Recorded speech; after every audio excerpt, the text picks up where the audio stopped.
Let's bring in Professor Richard Heydarian, our favorite analyst for geopolitical issues. Senador din ba yan? Naka-70 bang plaka yan? Yung Heydarian. Mukhang naka-7 eh. 007. Hi, Richard. 007. 007. 007. Long time no see, Richard. Kasama niyo. Hindi ko kilaling co-host niyo. What have you been doing? What have you been doing, Richard? Matagal ko yung nakita Debating with Sasot? Debating ka ba kay Sasot? Agagaling lang niya sa flu. Huwag mo lokohin. Or nagkukumpu sa BGC. Oy, Ronald, good to see you, bro.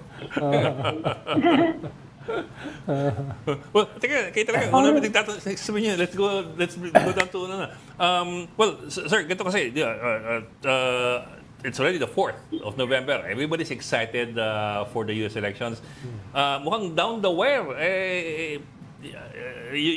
kung meron man lumalamang, it's all within the margin of error at this point eh. So, it's all up for grabs. But remind us again, what would be the implication if you have Trump winning for the Philippines, Southeast Asia, and the world? Kakantahan na Lisa ni Digong na My Way. Well, I mean, first of all, let's not forget that since 2016, there's a big argument that all of the polls are broken, right? Yung record of polls in terms of predicting Trump's victory in 2016, predicting Democratic victory, not only in 2020, but also 2022 elections, midterm elections, sobrang poor yung performance ng mga polls.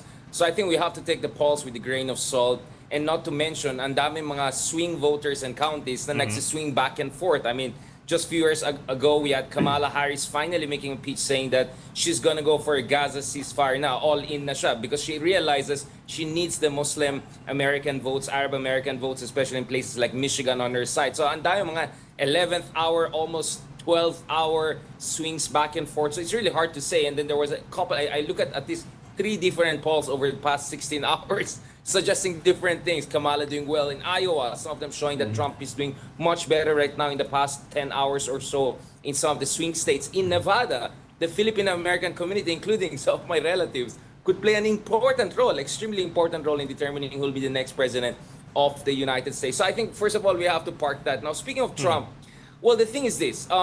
There's always this bilateral relationship, and then there's the world, right? As far as the bilateral relationship with the U.S. is concerned, kung sino kausapin mo, I think among the Filipino strategic elites, starting with Ambassador Romualdez, people in the government, a lot of them are actually optimistic even more with Trump, because they know that with Trump, he's going to be more aggressive on China. But more importantly, the people he'll bring into the administration. His former National Security Advisor, C. O'Brien, openly called in an article in the Foreign Affairs magazine that we should help the Philippines almost similar to countries like Israel. Meaning we're talking about billions of dollars of aid potentially. Elbridge Colby, someone we had on our show here in One News before, and on my own podcast also, has made it very clear that the Philippines is a frontline state. We have to help it big time. So a lot of Trump guys are saying, forget about Ukraine, let's do something about the Middle East, but the key focus should be Asia and China, and key countries like the Philippines should get all the help they need. So I'm not surprised a lot of Filipinos, including ordinary Filipinos and Filipino-Americans, are very excited about the potential return of Trump to the presidency. But that's just the bilateral relationship.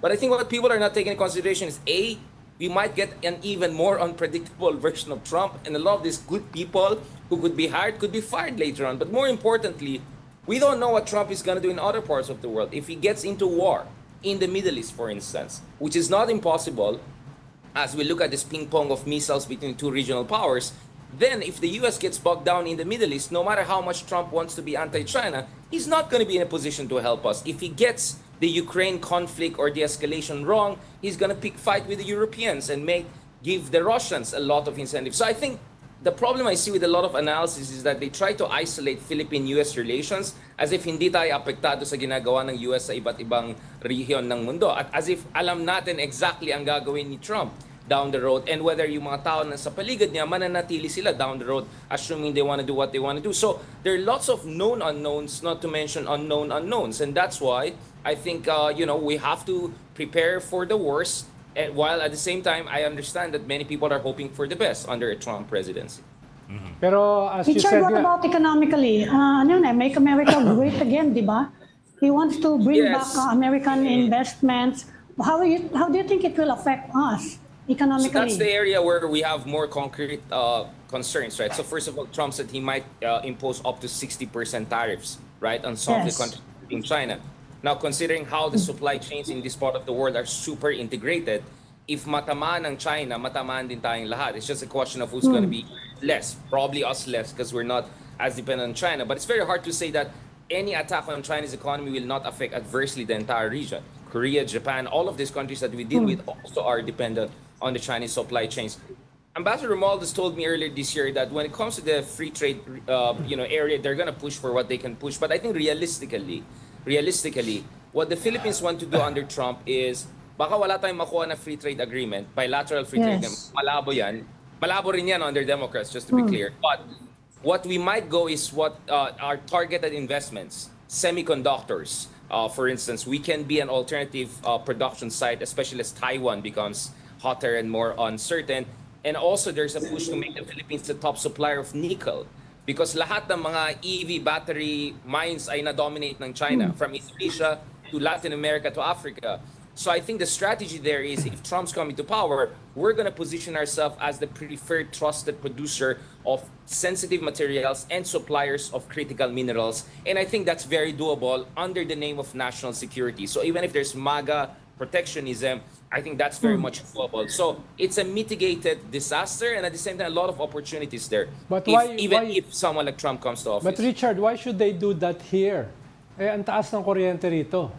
Paano sila magtatayo ng semiconductor industry? Paano sila magpo-process ng nickel? That will entail huge requirements sa energy. But why not just do it in Indonesia? Na mas mababa. Well, the Indonesian one is completely dominated by China. The whole supply chain is taken over by China. So the idea here is I come 50, you come 50, meaning Philippines will make certain arrangements. Kumbaga, in certain areas, electricity will be subsidized, or some of the oligarchs in the Philippines will get involved in a way that they'll also take benefits. But at the same time, we're hoping Japan, we're hoping Korea, we're hoping Americans also put their way in. So this is kind of a long-term strategic investment, meaning even if pangit yung investment conditions in the Philippines, because China has dominated so much of the mining, EV production in much of the world, konti na lang, Philippines is the second largest producer of nickel. Time, so there's so much room for improvement. That doesn't happen. So there's a reason to invest in us. And it's not like Indonesia and Africa are not corrupt too. But Richard, so that Ronald, takes time. That but doesn't my point happen. is there's also a strategic reason for this. That doesn't happen overnight. Iba na presidente pag medyo nasisimulan na yung ganyang klaseng proseso. Lalo na sa Philippines, ang daming permit na kinakailangan. Ang daming processes na kinakailangan. Lalong-lalo na, again, do sa source of energy. Kung magkakaroon, never tayo nag-subsidize ng electricity eh. So kung magkakaroon yan, ang habang proseso niyan. So, ang sinasabi ko lang ay you have 3 years from now, a new president. So, ibig sabihin, baka magbago yung foreign policy. Depende sa kung sino magiging next president.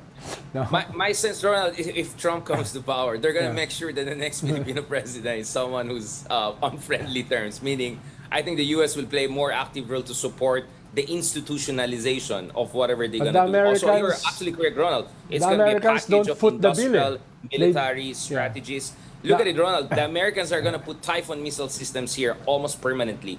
They're going to have more access to EDCA. You think the Americans will just sit idly by if another Duterte or pro-China person will come to power? I doubt about it. So I think the Americans are going to get more and more invested in the Philippines for the long haul. And the Marcos administration will juice that. And so much so also for a lot of strategic elite in the Philippines who see China as the #1 threat. So I agree with everything you say. What I'm also saying is that the ground is shifting as we speak. And many of the elements are happening behind the scenes. And it's not like US. Japan is also very invested in where the Philippines is going to go over the coming years. And Japan has the money and technology and the incentive to come to the Philippines no matter how problematic the investment community is. So I understand everything you're saying there. But my point is that is the direction of the wind, as you always want to say, because China is seen as a strategic threat and the Philippines is now seen as a frontline state. Yeah. My sense is if Trump becomes the president, that will be the dominant narrative. So we have to buckle up because it will be much harder for the Philippines to hedge and play games, because if Trump comes in, he wants the Philippines to be very clear. Are you with us or are you going to play games there and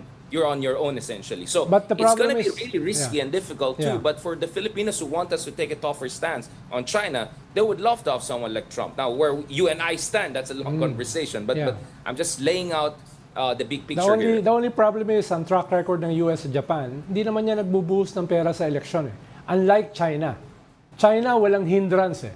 Kung sakali magbubuhos sila ng resources sa kandidato nila. The Americans and the Japanese, not too much. Pwedeng mag-invest sila sa military spending, a few trade deals here and there. Pero in terms of investment sa election, medyo malayo sila Wala sa akong China. sinasabi, Ronald, just to be clear, the Americans, for instance, could help investing in the capacity of COMELEC or institutions to detect money coming from China. They can share intelligence with us that will show that politician A, B, and C are getting money from China. So they don't have to support the pro-US elements. That's the majority. All they have to do is to help the Philippine government to track down the Chinese money, the money trail. And that will be enough for this administration. So they can incapacitate, they can strengthen and empower the current administration in the Philippines to do the job. By the way, Ronald, let's not forget the Reuters report that showed that the Pentagon allegedly was spreading stuff against the Chinese vaccines. I mean, for me, that was awesome. To be honest, I think that was ridiculous because they didn't need to do that because there was already a lot of science saying that. But I think we're being naive if we assume that the Americans may not also push the bottom here and there. But my sense is it's just so anti-China in the Philippines and so pro-US that the US doesn't have to intervene in their elections. All they have to do is to strengthen the ability of the Philippine government to do what it does and to detect pro-China elements, and the rest, the Philippine government will take care of that. So it's more indirect. So I agree. They're not going to come in and do mumbo jumbo election interference a la 1953 or 1960s and all. But I think there's still a lot they can do. And this is going to be a second Trump administration, if ever.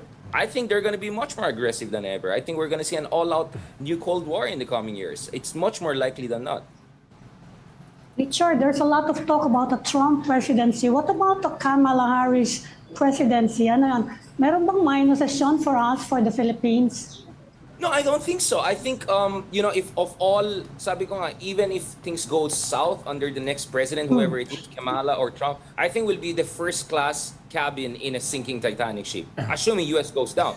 But actually, I'm not very sure about that. I think with Kamala also, she has fantastic relationship with the Philippines. Remember, she visited the Philippines back in 2022.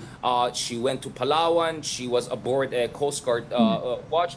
She was also, I think, in an event with journalists here. If I'm not mistaken, Rappler and some of the folks, she was asked about human rights. You could see she's very nimble. She's very capable. She can navigate the Philippine politics. And she's also of Asian background. She'll be the first ever, not only African-American and woman president, but she'll be also the first Asian president. She understands a part of the world very well, almost viscerally. So I think Kamala will also be a very competent person should she come in terms of handling bilateral relations. So I honestly don't understand the Filipinos who so hate Kamala as if I mean, she's going to be continuity of Biden, but I think it's going to be a much more humane, compassionate version of Biden on some issues like Gaza, for instance.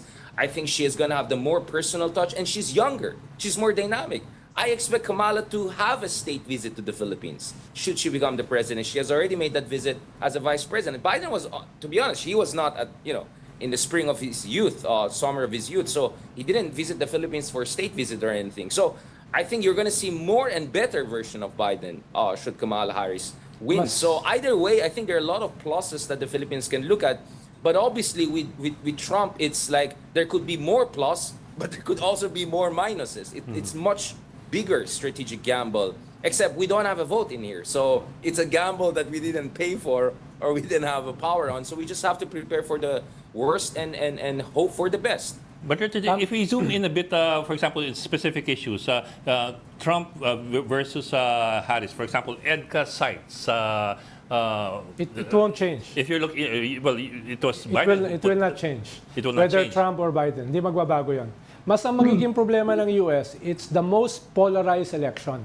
This early, sineset na ni Trump yung template na pag siya ay natalo, daya. Daya. Kaya sineset na niya yung template para sa kanya mga troops to have another January 6. It might make January 6 look like a picnic kung matatalo si Trump this election. Na may possibility na matalo kahit siya ay slightly ahead dun sa swing states. So, ang manghihina rito ay yung US vis-a-vis the world. No? They would look terrible dito sa polarization na ito. Not just vis-a-vis the world, US vis-a-vis its own democracy. Hindi, exactly. Kung weakened at saka divided ang US, anong itsura nila sa mundo? Yeah. But Ronald, let's not forget, there's something I didn't mention, no? Trump, if you look at their, I don't want to forget about the 2025 agenda, whatever. It's very likely they'll be very strict on immigration issue.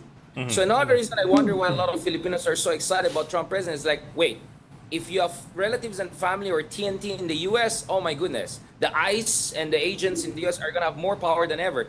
We're going to have people like Miller, right, who has this very aggressive immigration policy.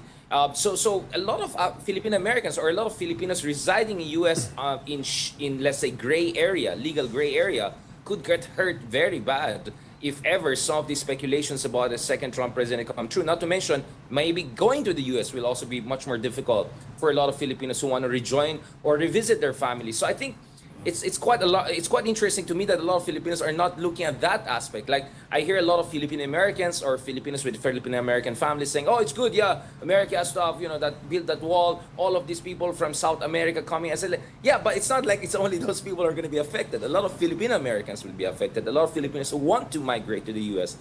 or visit their family will be affected." So that's one area where I think we have to curb our enthusiasm about a second Trump presidency. Richard, I don't know if this is true, but let me tell you something that I've been hearing over and over again. The immigrant community in the U.S. is supposedly one of the most anti-immigrant communities. Hindi naman, They're hindi more naman. protective. Hindi naman. They're quite protective of the rights that they've already acquired and privileged. Hindi naman. Right. Halimbawa, Hispanics, 57% Kamala, 35% Trump. Halimbawa, ang blacks, 86% Kamala, 11% Trump. So kung titignan mo yung mga migrants, Yung Pilipino. Filipino 60-40. Yung Pilipino. Pero long time Filipino- migrants yung mga yan. Filipino They've settled 60-40. there already. Yung 40 60 for Trump. 40 for Trump, 60 for Kamala. So, ibig sabihin, yes, malaki pa rin, significant pa rin yan. Pero hindi totoo na overwhelming yung support ng migrants kay Trump. Significant But yung support Ronald, the kay Trump. direction is the important thing. We see more and more Asian Americans, more and more Latino Americans going towards Trump. In fact, one reason Trump is so strong is how he was able to get support from minorities, Latino community. But Richard, this is higher than yung 2016. So it's a direction which is, De, I pero, think, troubling. ang titingnan mo, Richard, yung movement. Nung kay panahon ni Clinton, halos tie yung Hispanics, Trump-Clinton. Dito, medyo lamang si Kamala. Sa Hispanics, ibig sabihin, the movement is medyo nare-realize ng significant sections ng migrant community na delikado sila kay Trump. Kahit significant pa rin yung support ni Trump. But if your reference point is Obama, the Democrats are bleeding a lot. In fact, among African-American male, they're not doing very well, including in swing states like Georgia, for instance. So, yes, if your reference point is 30 years ago, maybe, but if my reference Clinton, point is Obama, 2016. 2012 versus 2024, it's not looking very good for them. My reference is Hillary, 2016. Si Hillary pala. Well, Richard, may fearless forecast ka ba? Richard, may fearless forecast ka ba? Kasi yung mga polls ngayon mas malala pa nung kay Hillary, mas malawak ng konti yung ano niya noon Yung lead Hillary niya, was sa plus popular vote. 6%. Hillary won all the surveys. Meron ka bang Hillary was fearless plus 6. forecast? All the surveys Hillary panalo was si plus Hillary 6, nun. Biden was plus 10. Marcos was tied. So in terms of even popular vote, it's possible Trump will win both popular vote and electoral college. All I can say, and I agree with Ronald here, the only thing we can be certain about is that it will be the most contentious and it will be really contested election. We know on the ground there are many MAGA people who will most likely refuse to certify the election results if they don't think it will go well, whether it's in Pennsylvania, whether it's in other swing states. So it's going to be more like Philippines, whereby walang matatalo, lahat panalo. And it's going to be very contentious and Nadaya. Nadaya. so I'm not surprised. We won't know the result until the end of this week, or it will not be accepted by Trump forever, essentially. Because this Trump election needs to win. He could face criminal cases. That guy is destined to win. And this Kamala election wants to will win, be but he determined needs to by win. a few thousand votes. This is uncharted territory. So I think we're fooling ourselves to think this is just another elections, that within hours there will be a projection. It will be even possible that different channels will project differently. Yung nakita natin sa Succession, season 5, it's possible that one channel will call it for Trump and another for another channel. I mean, those scenarios are more likely than not. So that's why both Kamala and Trump have a huge, humongous legal team who are going to contest it one by one. But one reason siguro the Democrats are more worried is the Supreme Court is dominated by Republicans. At least 3 of them have been by Trump. So if things go crazy into the Supreme Court, it might not look that good for the Democrats. And not to mention, there's also another possibility na mag-tie sa Electoral College. I think it's possible both get 269. under some scenario. In that scenario, it goes to the U.S. House of Congress. So I know these things sound crazy and out of this world, but it's more likely than not now than any time in the past 50, if not 100 years. So brace for the most exciting U.S. elections. And tayo naman sa Pilipinas dahil sanay tayo sa mga contested Dito elections. araw-araw exciting. Exactly. So, Richard. welcome to our world. Yun lang Pero masasabi ko sa Richard, mga this kaibigan election natin will be sa Amerika. determined by a few thousand voters. A few thousand. Ah. No? Yun yung magdi-determine. At sabi nga nila, whoever gets Pennsylvania will win the election. Just one state, Pennsylvania. The impression I'm getting is that whatever happens tomorrow and on Wednesday, it's either Trump wins or manggugulo si Trump.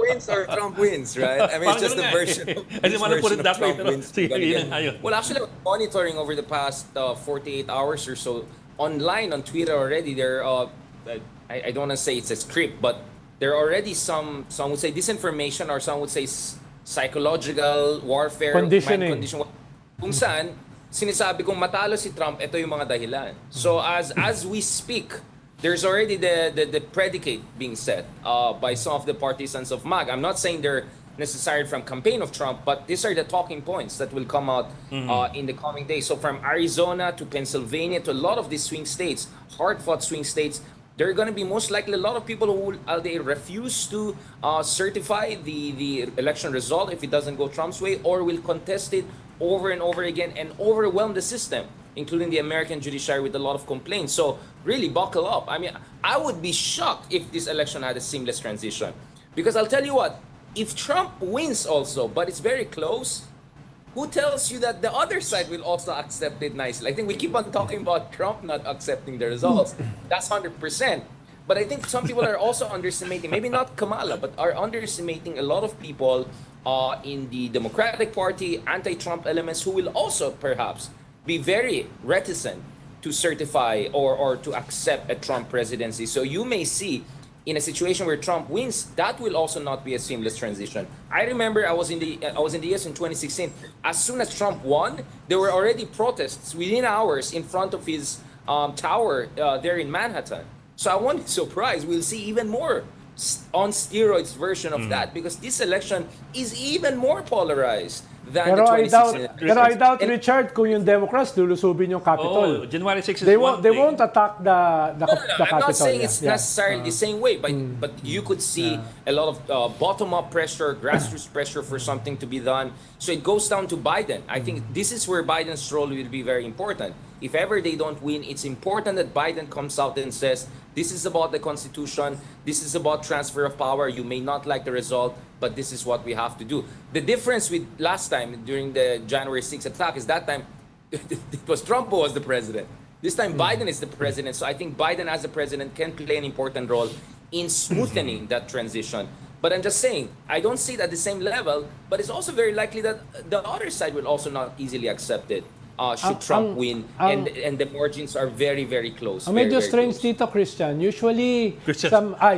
usually Richard, sorry. Ibang programa yun. Oo, ibang channel.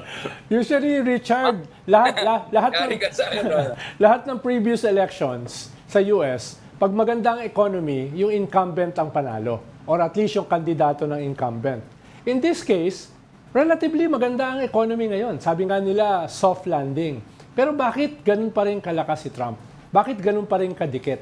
Naiiba itong election na ito. Dahil usually, pag okay ang economy, no, sabi nga ni Clinton, it's the economy stupid, no, panalo yung incumbent or yung kanyang kandidato. Bakit ngayon ay napaka-tight?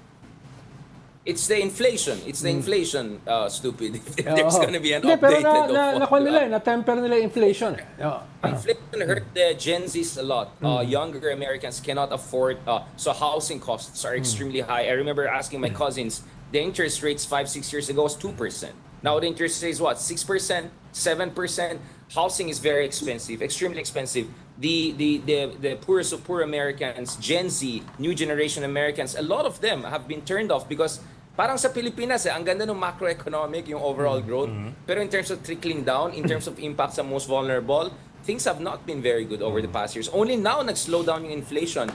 So yung high interest rate era affected housing and high inflation until recently also very severely affected the more vulnerable sections of the American society, and also the youth. A lot of youth, Gen Zs, were turned off by the economic track record. But that combined with immigration, this fear mongering around immigration and legitimate concerns about the messy border issue in the United States, which is a bipartisan fault, perhaps even Trump's fault for not allowing it to pass earlier this year. That is also playing on each other. So Ronald, you're absolutely right that historically, when economy is somewhere along where we are seeing it right now, it shouldn't be too bad for the government. But what we're also seeing is that now people care about the trickle-down effects of that. Now people care about immigration in ways perhaps they were not as much concerned. And culture wars. These culture wars are really, really something that we have to keep. It has been going on for quite some time, of course. Since Nixon, we can talk about it. But now, the abortion rights issue on the side of the Democrats versus the immigration issue on the side of Trump, this clash is something quite unprecedented, I would say. Richard, what about the film community? Kasi medyo, we have the impression na unusually strong yung suporta ng film for Trump. Of course, as Ronald pointed out, mas malakas pa din yung sa Democrat, pero malakas siya, di ba, for the Republican agenda. Bakit ganun, apart from immigration? We were number one before, right? In Abortion. terms of Asian American support for Trump. Well, one reason is a lot of Filipinos in the U.S., including a lot of our relatives, work in the military, in security services. So remember, Trump increased their pensions, increased their salaries a lot. So we saw that also with Duterte in the Philippines, right? That's one thing with populist right-wing leaders. They take care of the military. They take care of law enforcers, armed forces. So that's why Trump has an unusually high. But at the same time, if you look at patterns of immigration, especially first-generation Filipino-Americans, those who went there in the 80s, 90s, 70s, they have much more conservative point of view that I think much more aligns with Trump than this more, some would say, woke or progressive cultural predisposition that we're seeing on the other side. And then, again, I'm not an expert on this, but at least I'm hearing a lot about how Trump did a good job in terms of reaching out to the Catholic American community. Vance is Catholic. A lot of influencers, alt-right influencers, people close to, are also very close to at least a conservative version of Catholicism that I think is much more palatable or amenable to a lot of Filipino and Latinos who are also Catholic background. Not to mention this family values debate, all of these things versus the more minority rights focus of Democrats. So this is, again, you see where the culture war is actually benefiting Trump because it allows him to present himself, ironically, for someone, I mean, we know his personal life and background, right? Present himself as a family man, as a social conservative man, and that appeals to a lot of Filipinos. Now, obviously, the younger generation Filipinos, second generation, etc., a lot of them are more Democrat, and a lot of them back in the day were more Bernie Sanders and progressive. So another thing we were not saying is the third-party candidates. I think I saw one number in Pennsylvania, 2% went to third-party candidate. So it's very possible that Kamala could lose this because a lot of progressives just couldn't stand her on a lot of issues, including Gaza issue, for instance, or they feel she's not as progressive as they want her to be. So one reason that could also cost Kamala Harris votes is also defection from within the ranks of Democrats, especially by more progressive elements who are also not happy with this outcome. So that's one element we didn't talk about. And speaking of third-party candidate, I think defection by RFK Jr., who was getting 4 to 5% of the vote to Trump, explains why Trump is so competitive right now, even in popular vote. I think had RFK Jr. perhaps not defected fully to Trump and progressives did not defect as much to third party, this race would not have been as close as we see right now, including in popular vote, not only in electoral college vote. Tsaka Ami, 40% ng pro-Trump ng mga PhilAm usually are seniors.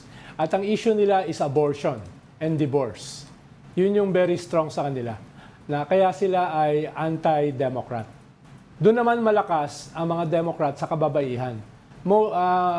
Majority ng mga American women are pro-Democrats because of the reproductive health na kasama yung abortion. Yung mga Pinoy naman, lalo na yung seniors, galit na galit sa issue ng abortion tsaka divorce.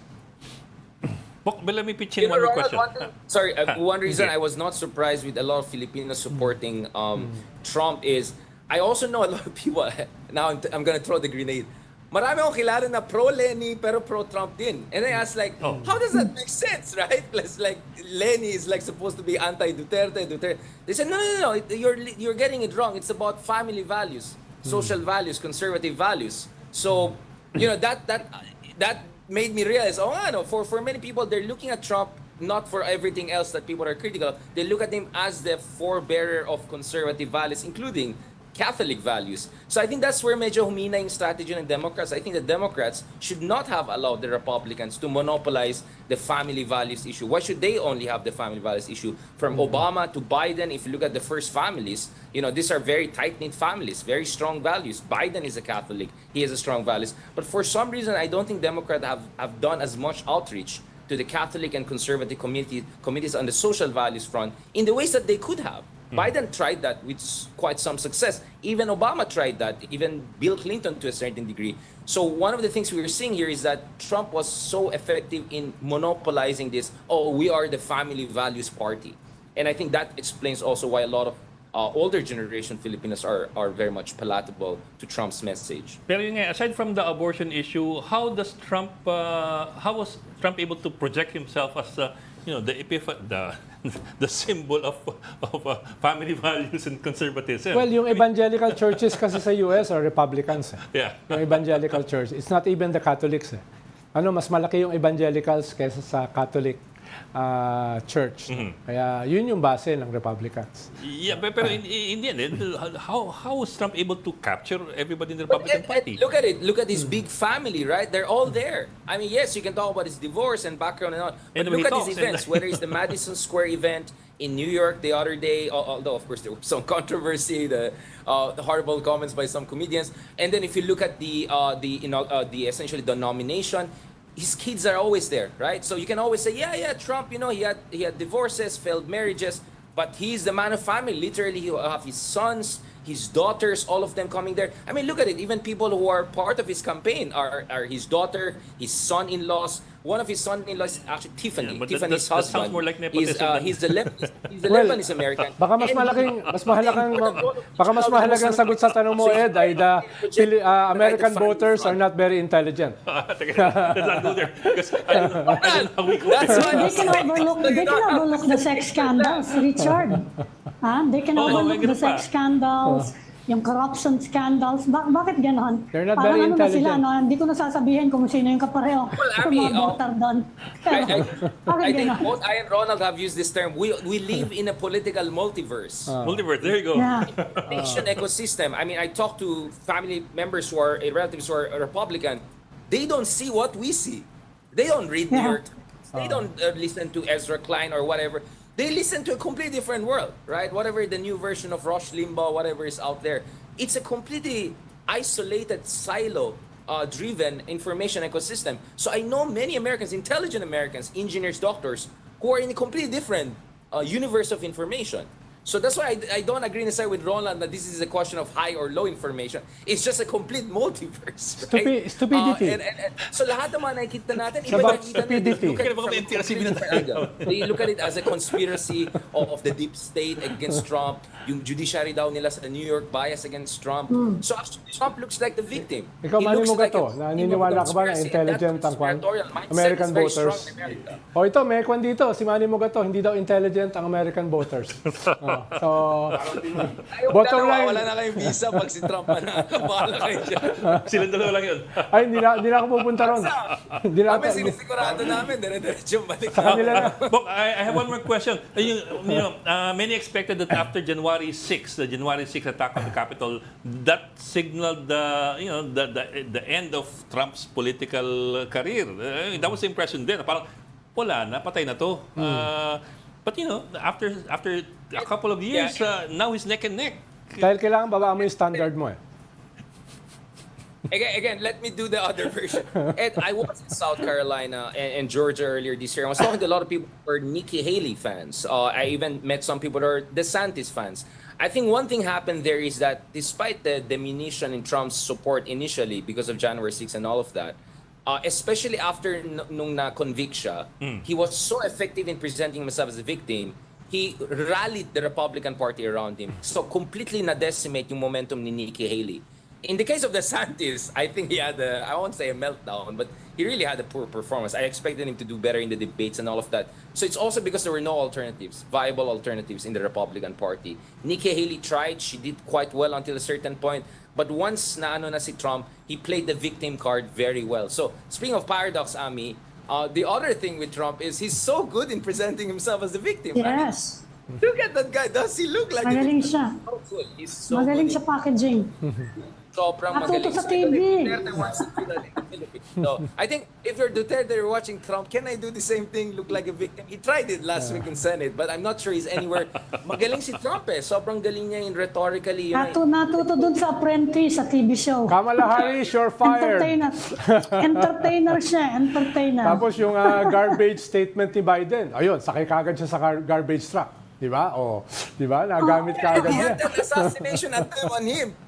Who was Yeah. that? And he Assassination came out them, and hands up. I mean, you Yes. can, I mean, for all his showmanship, maybe a cynical part of you say he's such a showman that even at Yes. that moment of almost life and death, He is the a showman.